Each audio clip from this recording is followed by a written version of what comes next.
Aku melihat seorang laki-laki bersama dengan istriku, maka apa yang aku lakukan? Ya Rasulullah, tentunya aku akan memenggal lehernya dengan pedangku ini. Kemudian Rasulullah SAW ketika mendengar ungkapan Sa'ad bin Ubadah tersebut, lantas seketika beliau mengucapkan hal ini. Ata'jabuna min ghirati Sa'ad la ana aghyaru minhu wallahu aghyaru minni. Apakah kalian heran dengan kecemburuan yang ada pada Sa'ad bin Ubadah?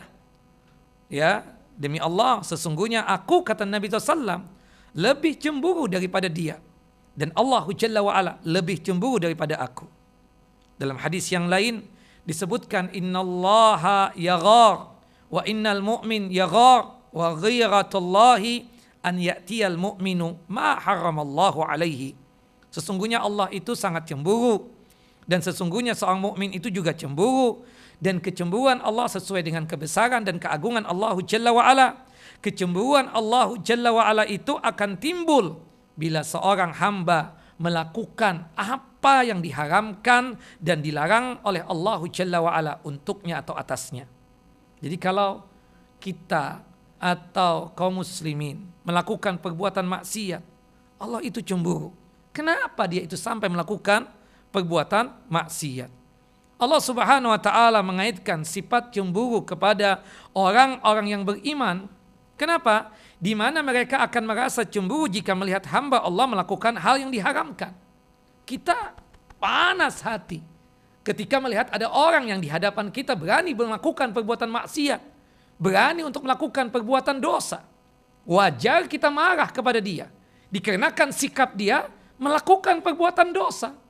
Tapi kalau di antara kita ini, bapak dan ibu yang dimuliakan oleh Allah Jalla wa'ala, jika ada orang di hadapan kita melakukan perbuatan dosa, maksiat, kitanya biasa-biasa saja, subhanallah, menunjukkan bahwasannya kita ini lemah imannya. Lemah imannya. Karena seorang mukmin itu seyogyanya ketika melihat ada orang yang melakukan perbuatan dosa, hendaknya dia tersebut memiliki rasa ghirah, kecemburuan. Kenapa dia sampai melakukan itu perbuatan? Subhanallah. Disebutkan di dalam hadis yang lain, ketika gerhana, yaitu gerhana matahari pada saat itu kusyuf, Nabi SAW dalam khutbah salat gerhananya tersebut, beliau mengatakan begini, ya ummata Muhammad, wallahi ma min ahadin aghyaru minallah an yazniya abduhu au tazniya amatuhu.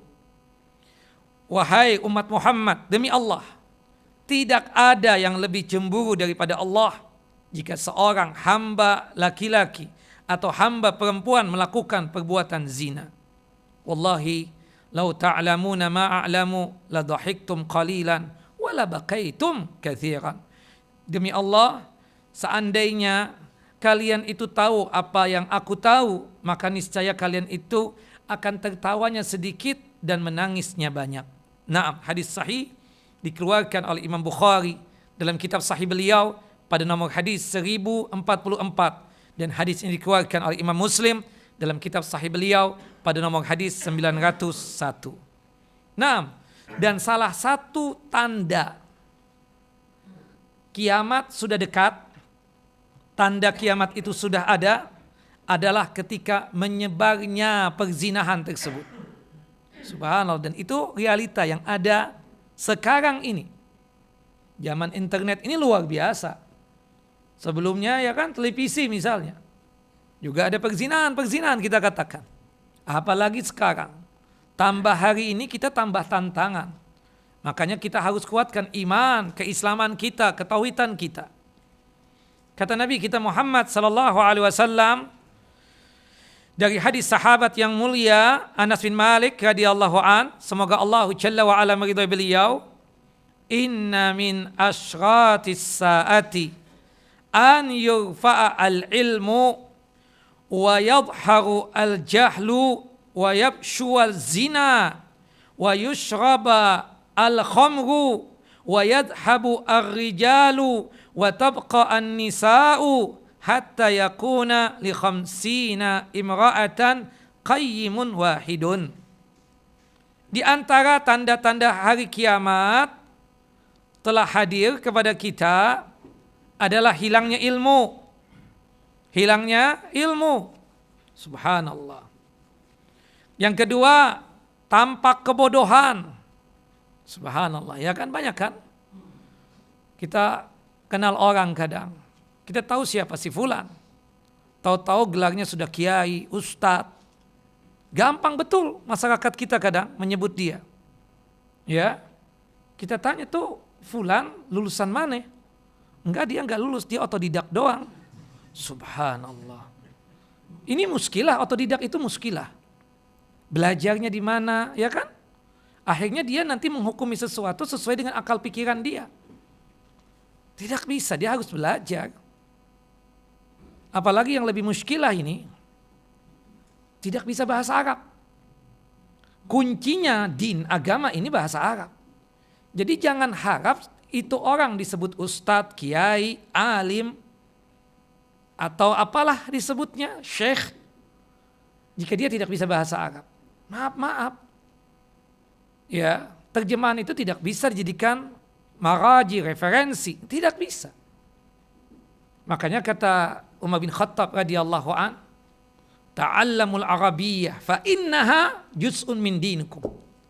Belajarlah bahasa Arab karena bahasa Arab itu bagian daripada agama kalian. Subhanallah. Orang sekarang ini lebih mementingkan retorika ketimbang ilmu din, ilmu agama tersebut. Apalagi kadang diisi dengan banyolan, lebih banyak banyolannya. Pengajian 2 jam, subhanallah 1 jam setengahnya melawak doang. Subhanallah, na'udzubillah min dzalik. Ya, jok-jok yang sifatnya itu ada kaitannya, itu pun juga porsinya itu harus betul-betul dikurangi. Nah ini yang terjadi, kadang kan kita aneh. Dia ustadz, iya. Imam, iya. Ketika disuruh fadhil ustadz, jadi imam, gak mau. Pas hari itu, subhanallah, ustadz kita gak datang nih, imam yang biasa di masjid ini. Disuruh ustadz, didorong sama jamaah. Gak bisa ngaji. Na'udzubillah min dzalik. Jadi apa? Karena memang benar, tanda kiamat sudah datang nih. Kiamat udah dekat kan, bahasanya begitu. Artinya di antara tanda-tanda kiamat itu diangkat ilmu, lebih nampak kejahilan. Subhanallah, coba oleh antum. Dan insya Allah Ustadz di sini siap lah kalau untuk itu Ustadz. Ya, Ustadz Yahya nggak ada, insya Allah siap aja maju. Kapan waktu pun mau jadi imam apa kan? Karena dia pasti bisa bahasa Arab, pasti dia bisa ngaji. Tajwid ditanya ahlan wa sahlan, karena seperti itu. Ya kan? Ini enggak. Oh tanya Ustadz ini aja deh. Nggak bisa. Disuruh jadi imam nih. Zuhur, asar mau. Tapi ketika yang bersuara nggak mau. Nah jadi kan kita jadi curiga. Jangan-jangan nih si Ustadz nggak bisa ngaji nih. Subhanallah, khutbah Jumat itu kan sunnah. Yang khotib kemudian langsung jadi imam. Ini nggak dipersilakan Ustadz yang biasa di masjid juga. Padahal Ustadz di masjid sudah mempersilakan dia untuk menjadi imam. Nah ini pertanyaan besar. Jangan sampai ya. Dan kalau sudah maaf, seperti itu kejadiannya. Sangat gampang antum menyebut dia syekh, ustadz, kiai, dan seterusnya. Benar kata Nabi SAW, di antara tanda-tanda kiamat itu nampak kejahilan. Subhanallah. Naam. Wa yabshu zina. Zina menyebar di mana-mana. Subhanallah. Ya kan? Bahkan Allahu Akbar, berani ya. Dibuat satu acara yang isinya apa? Perzinahan. Subhanallah, konten-konten yang na'udzubillah, ya kan? Itu apa? Itu menunjukkan apa? Menyebarnya perzinahan itu. Belum lagi yang berkaitan dengan yang selanjutnya, tanda kiamat itu ada, ya, tersebarnya tuh tentang khamar, minuman keras. Ya. Sangat marak sekali. Sampai diibaratkan dia keluar dari rumahnya, ketemu warung, dia bisa beli khamar di situ. Nauzubillah min dzalik. Berarti kiamat, ya, tanda-tanda kiamat itu sudah ada. Kemudian yang selanjutnya, perginya atau sedikitnya pria dan tersisa banyak wanita. Sampai-sampai 50 orang wanita diurus oleh seorang pria. Subhanallah. Antum 4 saja kecapean kan, apalagi 50. Subhanallah. Tapi ini tanda kiamat kan. Seperti itu. Wallahu a'lam bissawab ya. Seperti itu. Nah, itu berkaitan dengan masalah zina. Nah, di sini kan Syekh Al-Hafidh Abu Abdillah ya Muhammad bin Ahmad bin Utsman Az-Zahabi mengatakan ya dalam dosa besar yang ke-12 ini al-kabiratu as-saniyatu asyrata az-zina wa ba'duhu akbaru isman min ba'd. Bahwasannya dosa zina itu ada tingkatannya yang dimana bisa jadi lebih besar dosa ini, tingkatan zina ini ketimbang tingkatan yang ini. Nah, kita akan bahas nih tingkatan dosa zina. Taib. Perbuatan zina kabiratun min kabairuz dzunub. Perbuatan zina adalah dosa besar dari dosa-dosa besar yang ada.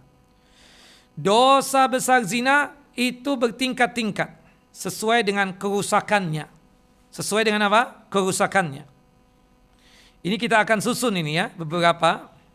Yang pertama, seseorang yang berzina dengan banyak orang itu lebih bobrok, lebih rusak akhlaknya, lebih besar dosanya daripada yang berzina dengan satu orang saja.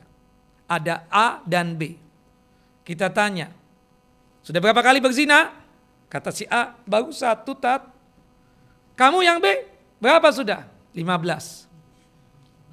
Nah, yang 15 ini lebih bobrok akhlaknya, lebih jelek perangainya, lebih besar dosanya ketimbang yang baru berzina 1 kali ini. Itu tingkatan yang pertama. Makanya kata Al-Hafidh Abu Abdillah Muhammad bin Ahmad bin Utsman Az-Zahabi bahwasannya sebagian dari tingkatan dosa besar zina ini lebih besar dosanya ketimbang tingkatan zina yang lainnya. Itu baru 1. Yang kedua, ya di kitab kita nggak ada ya, ini tambahan dari yang lain. Seseorang yang berzina terang-terangan lebih bobrok, lebih rusak akhlaknya, lebih besar dosanya ketimbang seseorang yang berzina secara sembunyi-sembunyi. Dia tunjukkan selingkuhannya. Ya, kita tanya nih siapa nih perempuan? Selingkuhan aneh. Subhanallah. Di hadapan kita berani ngomong begitu. Ada orang juga nih, sohib kita misalnya, dia berzina. Ketika kita tanya, lu berzina ya? Apa bilang? Enggak. Tapi kenyataannya dia bohong. Dia berzina, tapi sembunyi-sembunyi. Subhanallah. Berzinanya apa? Ya, kalau keluar negeri. Makanya safar sendirian itu berbahaya. Berbahaya safar sendirian itu. Hukumnya makruh. Berduaan juga makruh, sunnah bertiga. Tapi bertiga kan juga bisa sepakat, Ustaz. Tapi pada kenyataannya bertiga itu satu sama lain saling mengingatkan. Mungkin dia berdua sepakat, tapi yang ketiga bisa mengingatkan haram, gak boleh antum begini-begini. Kan bisa. Paling tidak kalau bertiga itu untuk menjaga rahasia susah. Tapi kalau berdua masih bisa jaga rahasia. Bukan begitu? Tapi kalau bertiga ada satu yang berkhianat pasti nantinya. Bahwasanya ternyata ketika keluar negeri, ke Hong Kong, ke Singapura, ke Thailand, dan lain sebagainya. Oh, melakukan itu rupanya. Alasan beli barang di sana. Subhanallah, beli apa? Beli kain.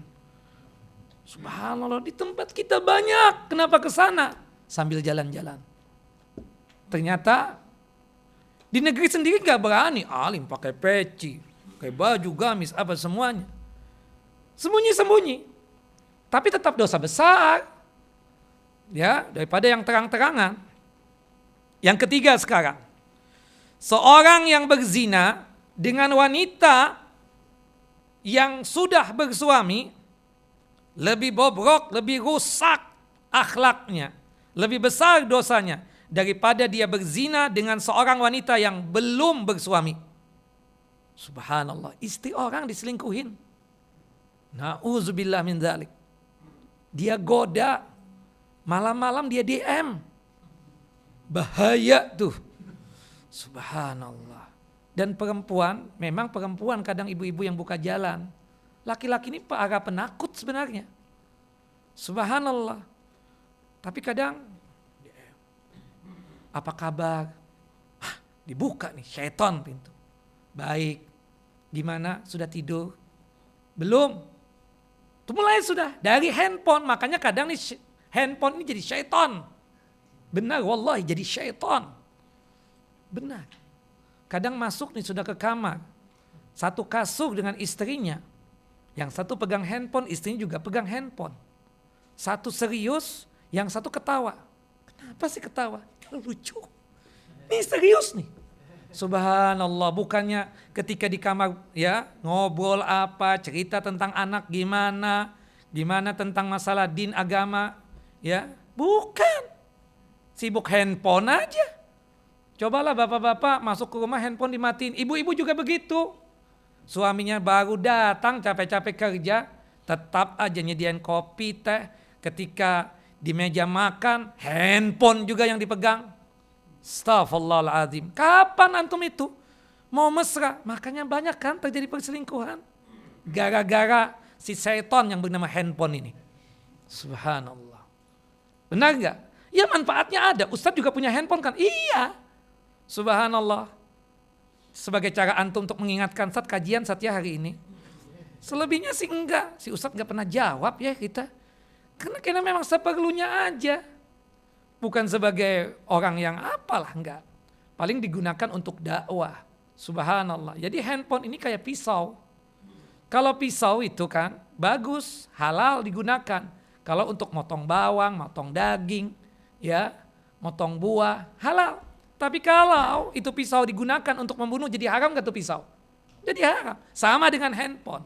Aduh, handphone na'udzubillah min dzalik kadang. Ya, kalau antum yang membuka konten-konten yang halal, bismillah. Atau dakwah, bisa pahala buat antum. Tapi kalau subhanallah, konten-konten haram yang dibuka, na'udzubillah min dzalik. Dosa yang antum dapatkan. Nah, perzinahan muncul seperti itu. Seorang yang berzina dengan istri, atau seorang yang berzina dengan wanita yang sudah bersuami, lebih bobrok, lebih rusak, lebih besar dosanya. Ketimbang dia berzina dengan seorang perempuan yang belum bersuami. Nah, kenapa? Karena di dalam perbuatan tersebut ada kezaliman. Pasti akan muncul permusuhan dan pasti akan merusak istri orang. Makanya wajar tadi Sa'ad bin Ubadah, kalau ada laki-laki yang bersama istri anak penggal lehernya. Gak macam-macam. Subhanallah, didiamkan oleh Nabi kita Muhammad sallallahu alaihi wasallam. Nah, subhanallah. Tapi Ustaz, kalau saya sih laki-laki penakut Ustaz. Ini perempuannya kadang yang subhanallah, yang agresif banget. Ini sudah ada istrinya ini. Digoda-goda gak apa-apa deh. Yang kedua, ketiga, keempat. Subhanallah. Ya kalau laki-laki tersebut mau berpoligami. Ini enggak kan? Cuma sekedar jadi mainan doang itu perempuan. Na'udzubillah min dzalik. Dia lebih asyik pacaran sekaligus berzina, selingkuh, affair daripada menikah. Kalau dinikahi alhamdulillah. Ini enggak main-main doang. Memang syaitannya lebih banyak tuh. Coba kalau antum nikahin tuh perempuan. Sudah enggak sama lagi sudah. Sudah enggak nikmat lagi. Syaitan. Istri di rumah cantik jelita, putih, tinggi semampai. Ketemu di pasar seorang perempuan, kulitnya ala kadarnya. Subhanallah, rambut juga begitu aja, biasa aja. Tapi syaitan hiasi, kayaknya cantik banget ya. Kalau sudah ngomong kayak tergoda banget. Coba deh kalau antum kawinin dia. Subhanallah, jadi gimana gitu. Nah itulah syaitan. Hati-hati bapak-bapak ya, terutama nih ya. Yang banyak di pasar, hati-hati. Subhanallah ya, banyak sudah yang sering ketemu konsumen ya. Subhanallah, hati-hati. Nah, jangan lama-lama ya, seperti itu. Sekedarnya beli, jual, sudah. Beli, jual, gitu aja udah. Berapa? Sekian. Jangan lama-lama. Tinggal di mana, Bu? Berapa anaknya, Bu? La ilaha illallah. Nggak ada kepentingannya sama sekali. Ya. Ini jamaah kita banyak pedagang nih kan, jadi kita omongkan sekalian deh. Nah, taib. Kemudian yang keberapa? Yang keempat. Oh, taib, yang keempat ya.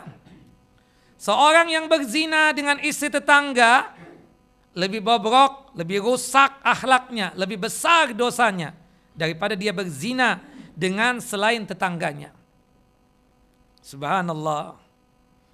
Dikatakan oleh Nabi kita Muhammad sallallahu alaihi wasallam ketika ditanya oleh sahabat yang mulia Abdullah ibnu Mas'udin radhiyallahu an, semoga Allah Jalla wa ala meridai beliau, ayu dzambi a'zam, dosa apa paling besarnya dosa besar? Ya, dosa apakah yang paling besar? Disebutkan oleh Nabi 3.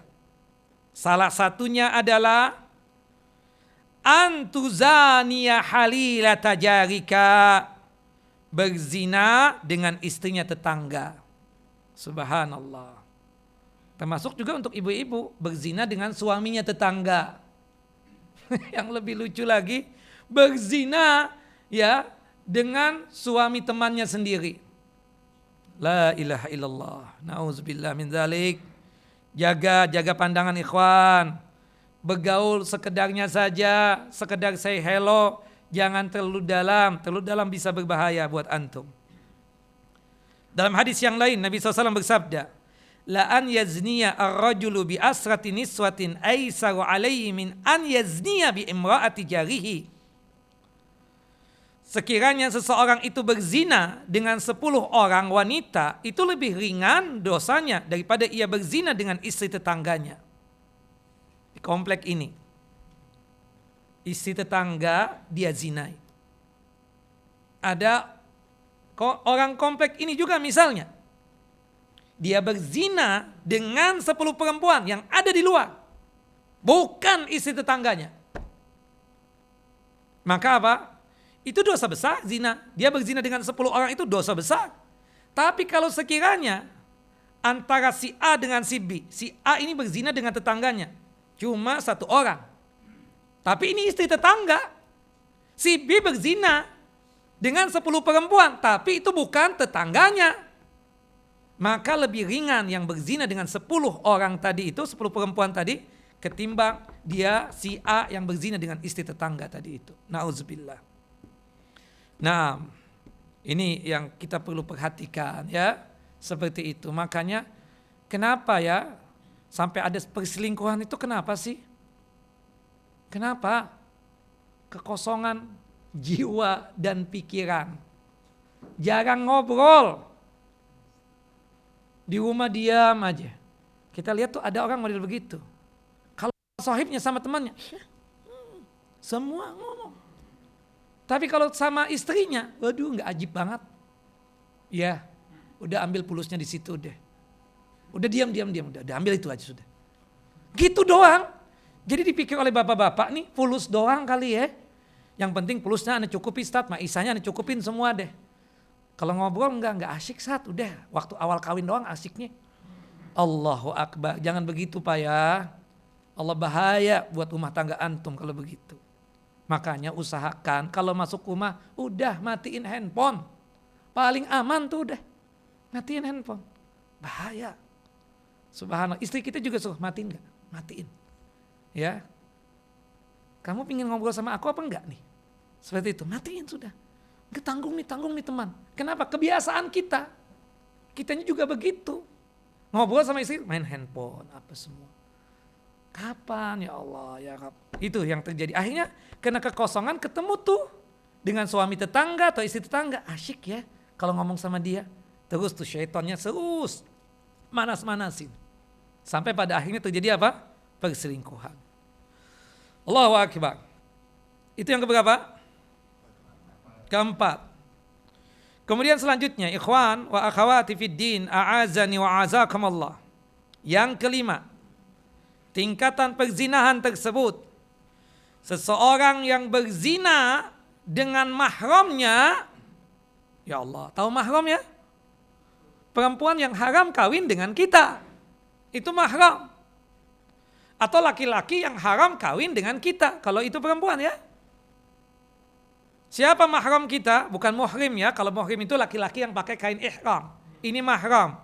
Perempuan yang haram kawin dengan kita, ibu kita mahram. Anak perempuan kita mahram, kakak perempuan kita mahram, adik perempuan kita mahram. Saudara perempuan kita mahram. Mau saudara mau saudara sekandung, mau saudara seayah, mau saudara seibu, mau saudara sepersusuan, mahram. Keponakan perempuan kita mahram. Banyak mahram kita itu. Nah, seorang yang berzina dengan mahramnya itu lebih jahat, lebih busuk akhlaknya, bobrok perangainya ketimbang dia berzina dengan selain mahramnya. Bayangkan mahram yang harusnya dia jaga, dia zinai. Terjadi. Banyak di koran-koran kan? Ayah berzina dengan anak perempuannya. Subhanallah. Ya. Kemudian saudara laki-laki berzina dengan saudara perempuannya. Na'udzubillah min zalik. Ya, na'udzubillah.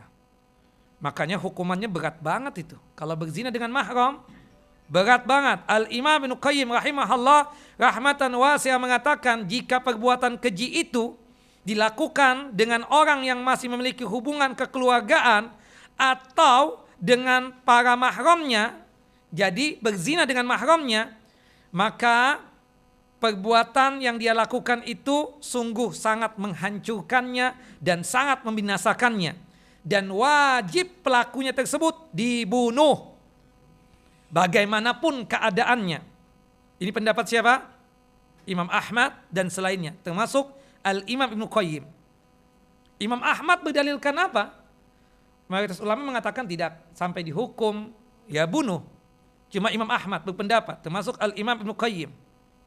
Mayoritas ulama tetap pada kesimpulan kalau yang sudah kawin dihukumnya apa? Rajam sampai mati.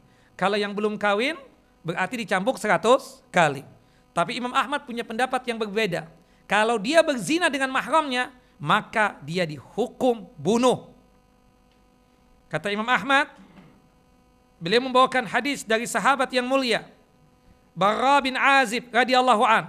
Beliau berkata, beliau ini bertemu dengan pamannya Barra bin Azib, namanya Abu Buraidah. Dan dia itu sedang membawa bendera. Kalau sudah membawa bendera, artinya Rasulullah SAW mensetujui perbuatan yang dia lakukan. Artinya ada perintah dari Nabi Sallallahu Alaihi Wasallam. Abu Buraidah ini bawa bendera. Barra bin Azib sebagai keponakan nanya, ya mau kemana ya Khali, wahai pamanku, mau kemana antum ini? Dia pun mengata, aku diutus oleh Nabi Sallallahu Alaihi Wasallam untuk memenggal leher seorang laki-laki dan mengambil hartanya, yang dimana laki-laki itu telah berzina dengan istri bapaknya sendiri. Istri bapak mahram enggak? Mahram, ya kan? Itu terjadi kan? Termasuk istri bapak mahram, suami ibu mahram kalau untuk perempuan kan? Seperti itu. Sering terjadi perselingkuhan juga itu. Hati-hati betul. Makanya antum yang punya anak tiri, ya antum yang mengawini, misalnya maaf banget, janda yang bawa anak perempuan misalnya, itu kan mahram antum. Hati-hati ya kan? Mahramnya itu kapan? Kalau sebelum apa? Sebelum melakukan hubungan intim, sebelum dukhul. Ada kejadian nih, kejadian yang nyata.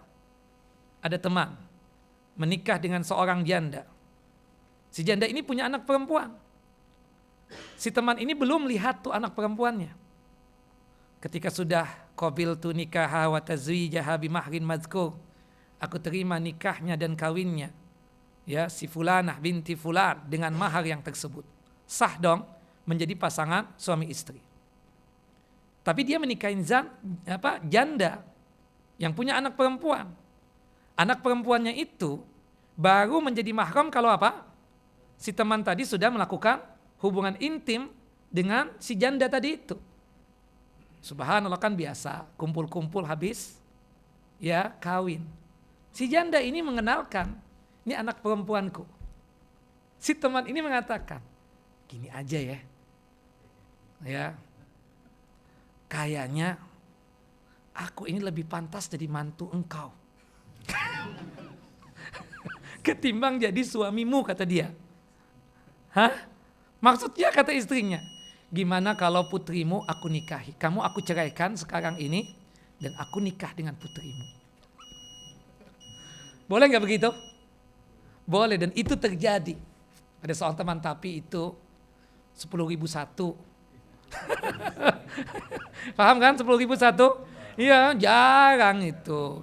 Ya, nggak ada yang mau ya kan seperti itu. Nah, tapi kita katakan mahramnya itu setelah apa? Setelah dukhul, setelah ada hubungan intim seperti itu. Wallahu alam bissawab. Tapi fadhal adzan dulu, setelah adzan kita lanjutkan. Nah,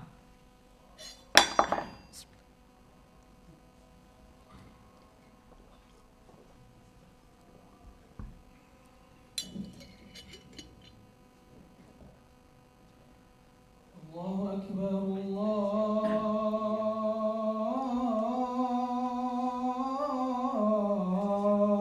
akbar, Allahu akbar,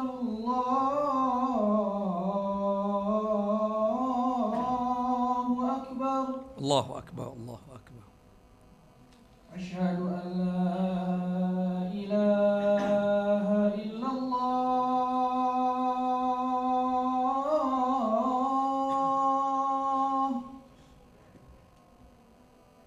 Asyhadu an la ilaha illallah.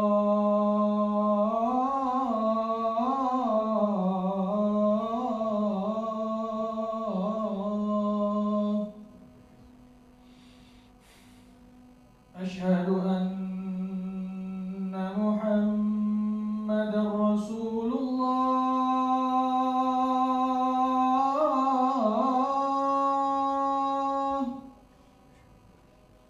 Asyhadu anna Muhammadan Rasulullah. Asyhadu anna Muhammadar Rasulullah.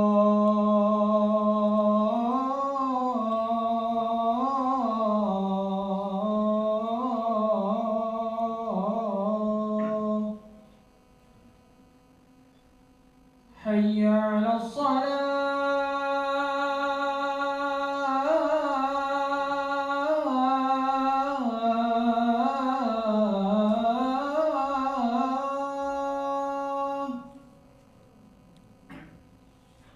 Hayya 'alas salah.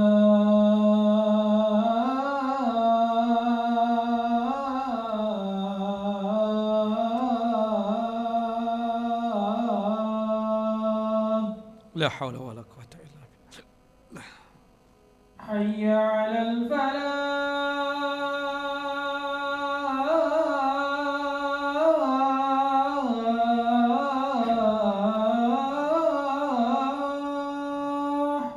La haula wala quwwata illa billah. Hayya 'alal falah.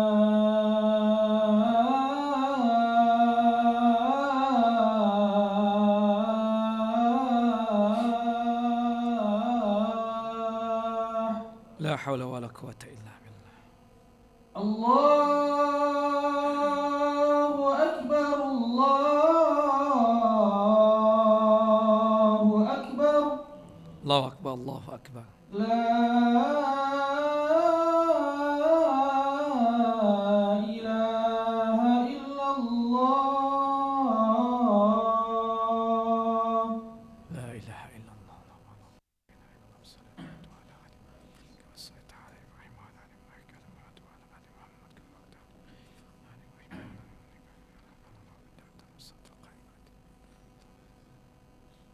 Kita teruskan pertanyaan, apa lanjutkan tingkatan? Itu baru 5 ya.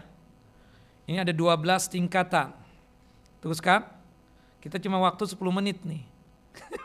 Ya, sesuai dengan adzan iqamah. Habis itu ada bunyi nih, berarti sudah berhenti kajian kita.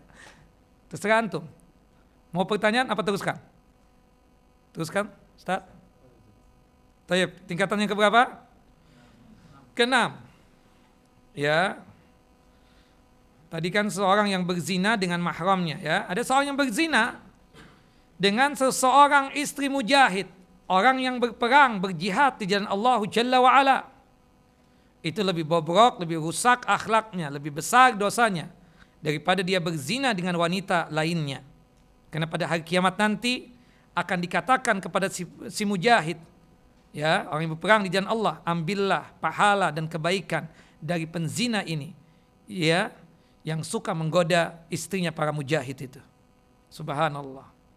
Termasuk juga ya keadaan ada orang yang suaminya lagi safar, termasuk itu. Suaminya nggak ada di tempat, tahu-tahu dia zina itu, ya, si istrinya misalnya, seperti itu. Taib, kemudian yang ketujuh, ya, ini berkaitan dengan waktu, tempat dan kondisi. Anggaplah yang ketujuh, orang yang berzina pada malam atau siang bulan Ramadan lebih besar dosanya daripada dia berzina pada selain waktu tersebut. Oke. Termasuk juga kita katakan orang yang berzina di bulan suci, bulan haram, itu lebih besar dosanya ketimbang dia berzina di bulan-bulan selain bulan suci. Bulan suci, bulan haram ada berapa? Ada 4. Bulan Dzulqa'dah, Dzulhijjah, Muharram dan Rajab. Termasuk juga bulan Ramadan.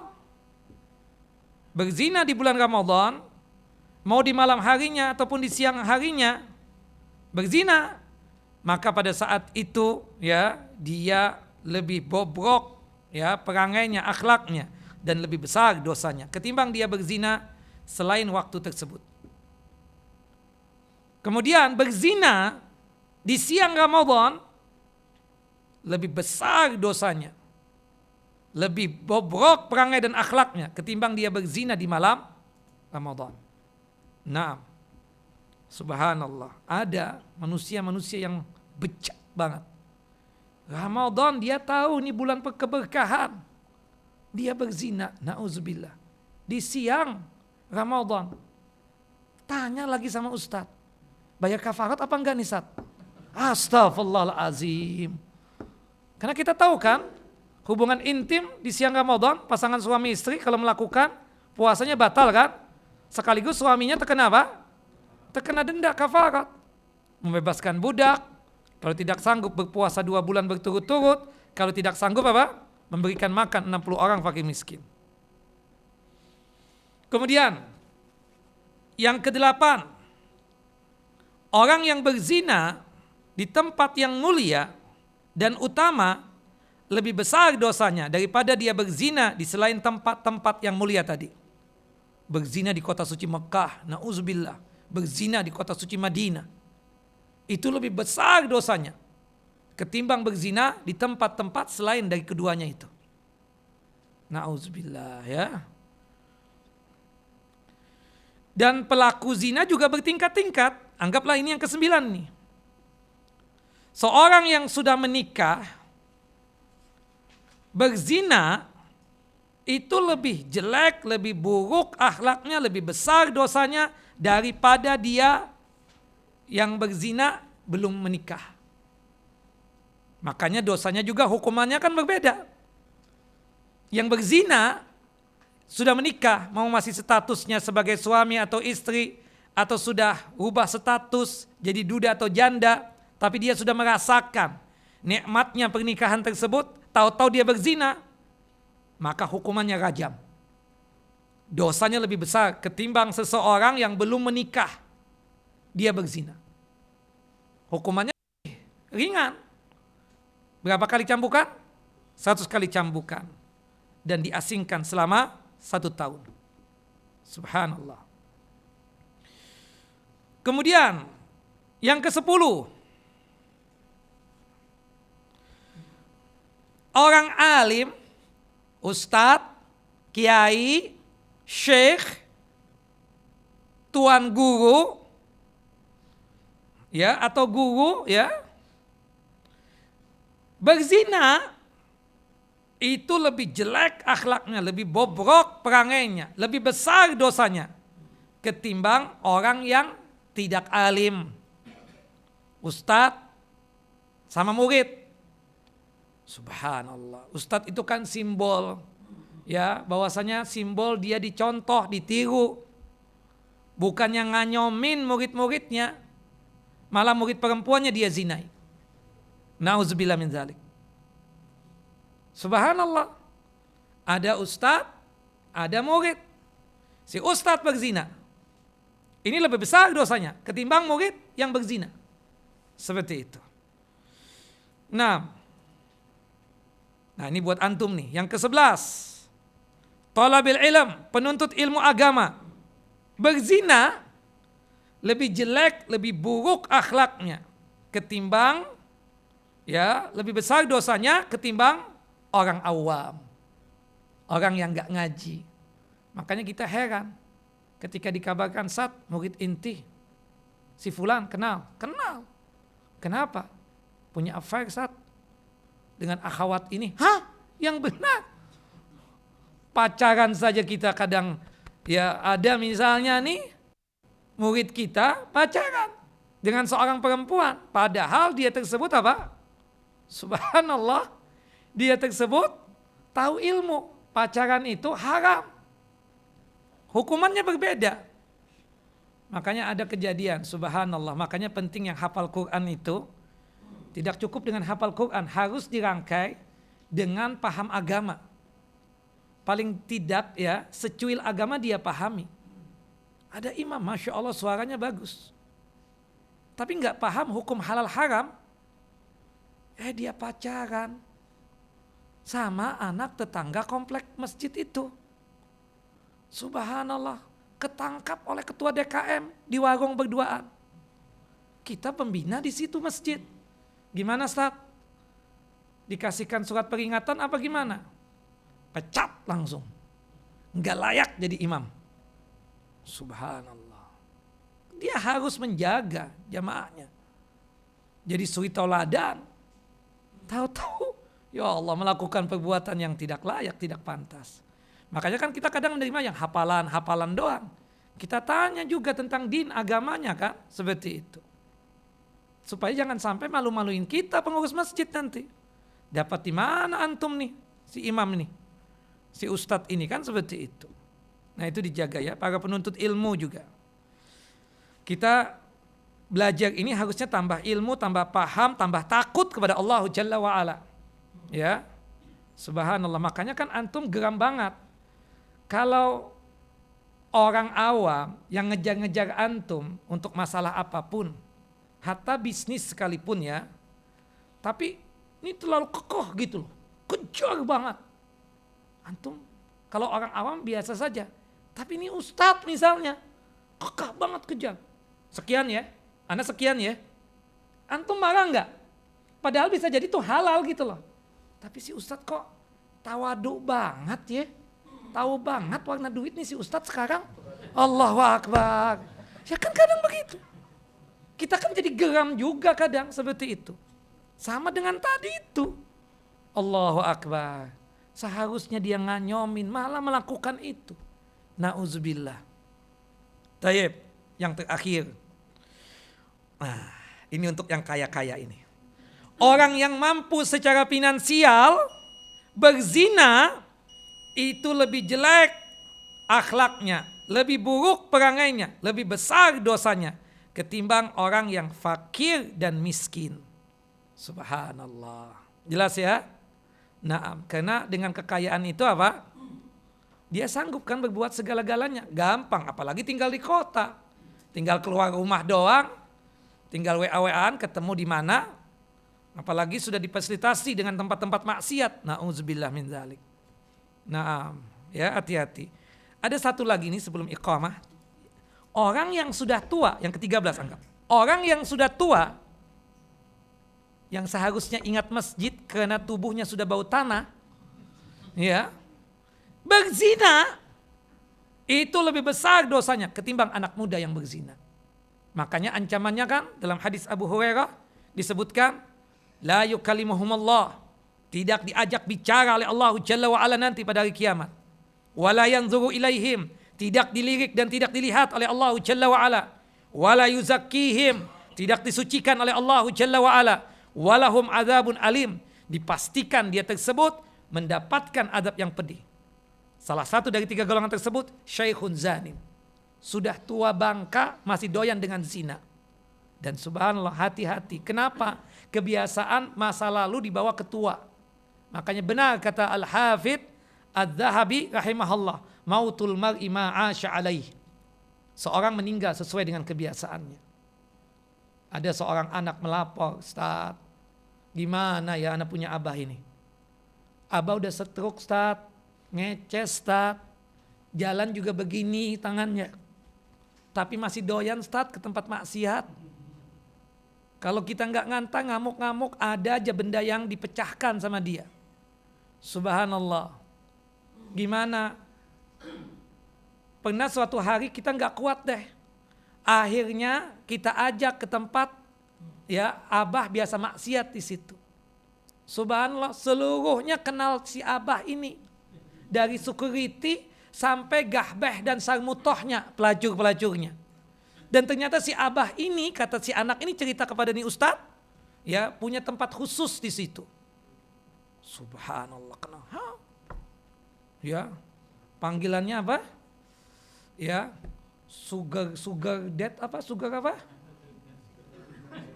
Sugar daddy. Panggilannya Allahu Akbar. Sudah stroke ngeces. Subhanallah. Gimana ya supaya abah ini taubat, kata tuh anak. Kita bilang, inti bahwa sekali lagi abah antum ke sana, hati-hati, takutnya meninggal nanti di situ. Su'ul khotimah. Habis gimana ngamuk-ngamuk di rumah. Semua yang ada di depan dia pecahkan. Biarin ngamuk.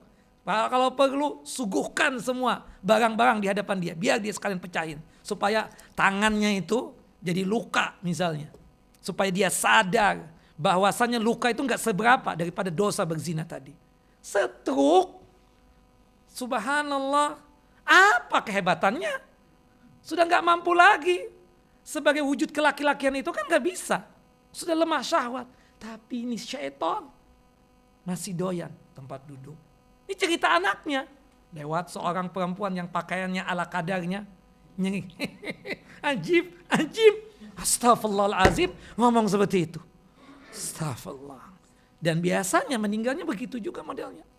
Nah, makanya antum tahan kalau ada keluarga yang begitu. Nasihati betul. Bawa ke masjid. Paksain ke masjid. Ke masjid ajakin. Kenalkan sama orang-orang yang soleh. Jangan sampai jauhkan dia dari teman-temannya yang jahat itu. Seperti itu. Karena memang orang yang sudah tua berzina itu lebih besar dosanya ketimbang anak muda yang berzina. Wa sallallahu nabiyana Muhammad wa ala ali Muhammad kama sallaita ala Ibrahim wa ala ali Ibrahim innaka Hamidun Majid. Allahumma barik ala Muhammad wa ala ali Muhammad kama barakta ala Ibrahim wa ala ali Ibrahim innaka Hamidun Majid. Subhanakallahumma wa bihamdika asyhadu an la ilaha illa anta astaghfiruka wa atubu ilaik. Assalamualaikum warahmatullahi wabarakatuh.